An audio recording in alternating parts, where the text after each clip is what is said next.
लाखों बच्चे जो हैं वो अंधकार में हैं, उनका फ्यूचर, वो बेचारे, आप सोचिए जिनके पास फॉर्म भरने के लिए पैसा नहीं होता वो बेचारा कहाँ बाहर जाके पढ़ेगा। पहले उन्होंने 10-10 हज़ार रुपये पेपरों के खर्च किए, अब 4-4 फॉर्म भरने पड़ते हैं, क्योंकि जब भी नोटिफिकेशन निकलती है एक ही डेट होती है, एक ही टाइम होता है, तो 4-4 कॉलेजों की भरनी पड़ती है, कहीं हमारा ये साल वेस्ट ना हो जाए।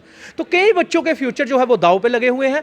तो उन्हीं बच्चों के फ्यूचर को रखते हुए अगर मैं सरकार को एक एडवाइस देना चाहता हूं कि जिस तरह हमारे कश्मीरी पंडित भाइयों को जब कश्मीर से निकाला गया था तो आपने इवनिंग क्लासेस स्टार्ट करवाई थी, आपने इवनिंग क्लासेस स्टार्ट करवाई थी ताकि बच्चे पढ़ सकें और वहाँ का स्टाफ जो है वो भी काम कर सके। तो इसी तरह अगर आपके पास कॉलेजेस कम हैं तो आप इवनिंग क्लासेस स्टार्ट करवाइए ताकि जम्मू के डोगरों के बच्चों के साथ खिलवाड़ ना हो। तो मैं जतिंदर सिंह जी को कहना चाहता हूँ, आप पीएमओ हाउस में बैठे हुए हैं, लेकिन इन्हीं डोगरों ने आपको जिताकर भिजवाया था और आज इन्हीं डोगरों के लिए आप नहीं लड़ रहे। आज स्मार्ट मीटर का प्रैक्टिकल होता है, जम्मू कश्मीर में होता है।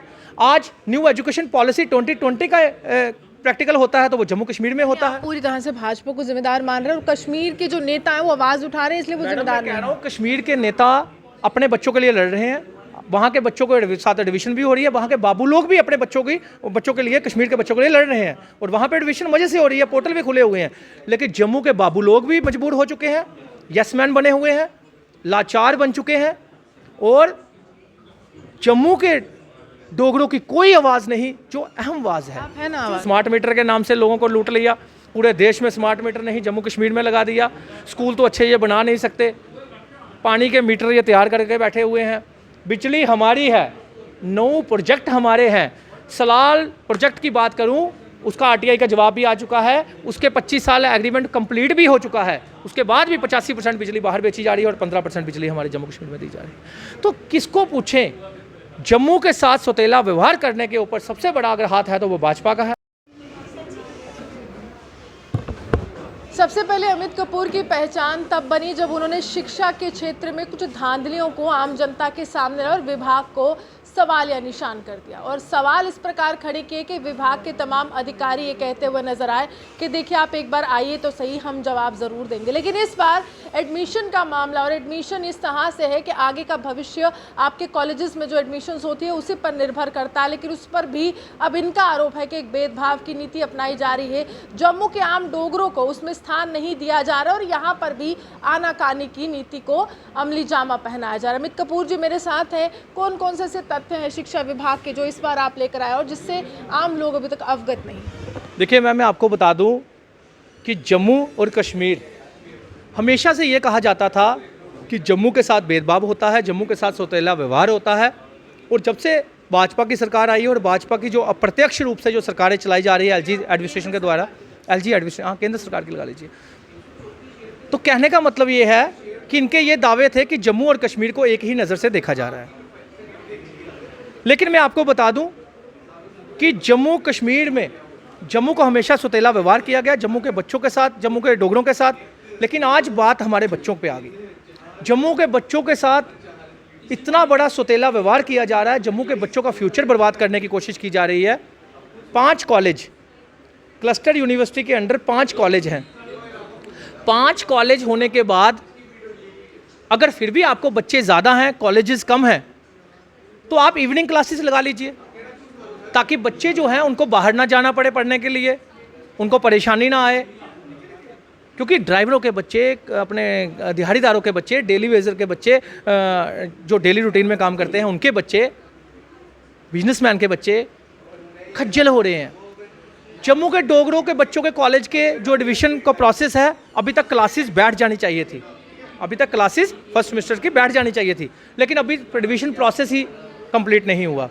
कश्मीर में पोर्टल खुले हुए हैं, कश्मीर में पोर्टल खुले हुए हैं और कश्मीर के बच्चों को कश्मीर में एडमिशन दी जा रही है और अपने मनमर्जी सब्जेक्ट में दी जा रही है। लेकिन जम्मू के साथ क्या हो रहा है, जम्मू में पढ़ने वाला बच्चा अगर जीवल में है, जीवल में रहता है, तो उसको एमएएम कॉलेज, वुमेन कॉलेज, अपना Gandhinagar college, parade college, science college, यहाँ पर एडमिशन नहीं मिल रही, उनको बाहर फेंका जा रहा है और बाहर से कश्मीर से आए हुए बच्चे को यहाँ पे एडमिशन दी जा रही है।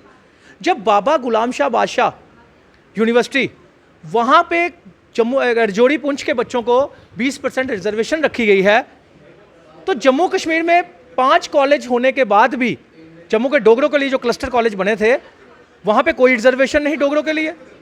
तो जब डोगरों के लिए एडमिशन ही नहीं है कॉलेज में जम्मू के, तो फिर क्यों क्लस्टर का नाम रखा है, क्यों बेवकूफ़ बनाया जा रहा है?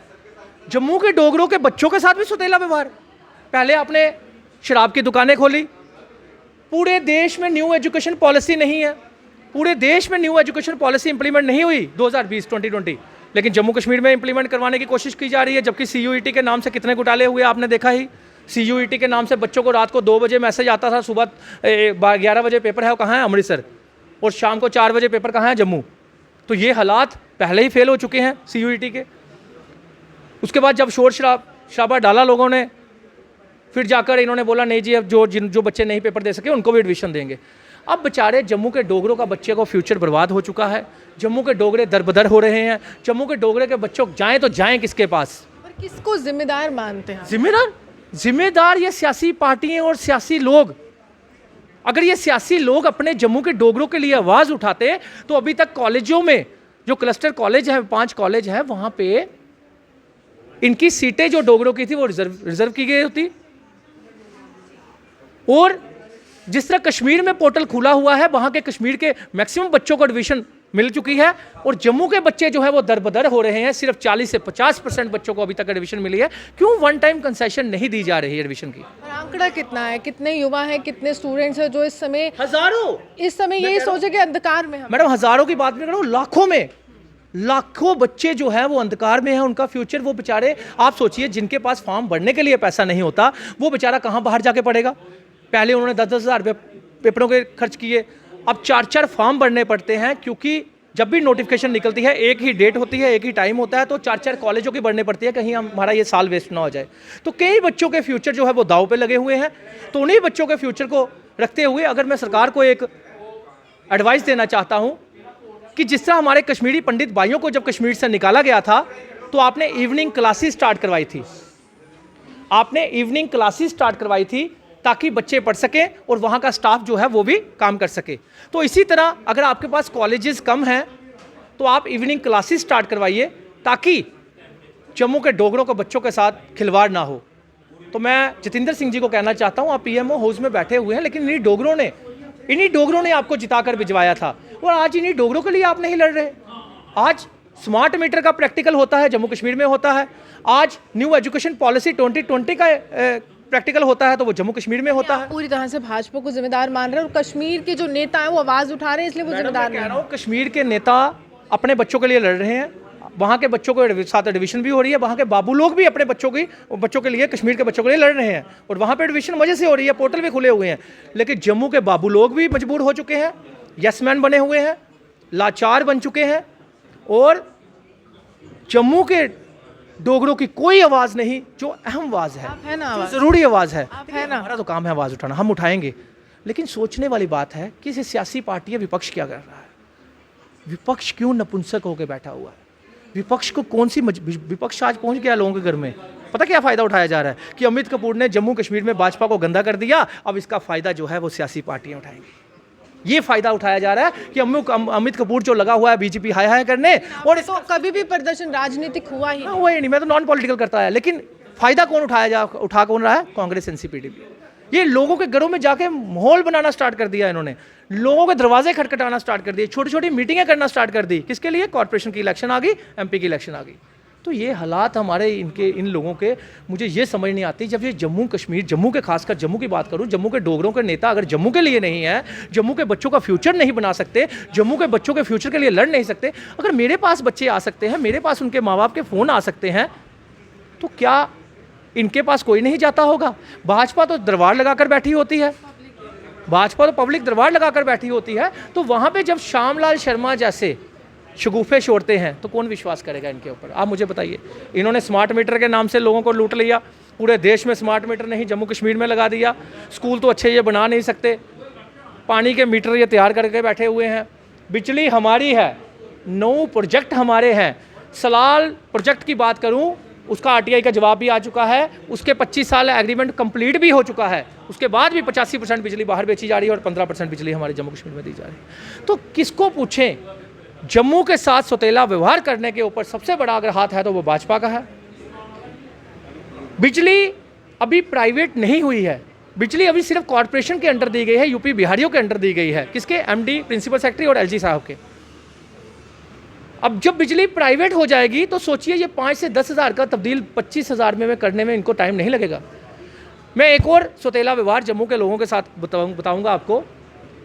पीडीडी डिपार्टमेंट, कश्मीर में 2 तारीख की सैलरी रिलीज हो चुकी है और जम्मू में आज तक इनकी विचारों को ख़त्म करने की कोशिश तो रची हुई है कॉरपोरेशन ने, इनसे पावरें सारी ले ली, लेकिन इनकी सैलरी आज तक रिलीज़ नहीं हुई। तो ये तो हालात हैं, ये हालात जम्मू कश्मीर के इन्होंने बना दिए, खासकर जम्मू के बना दिए।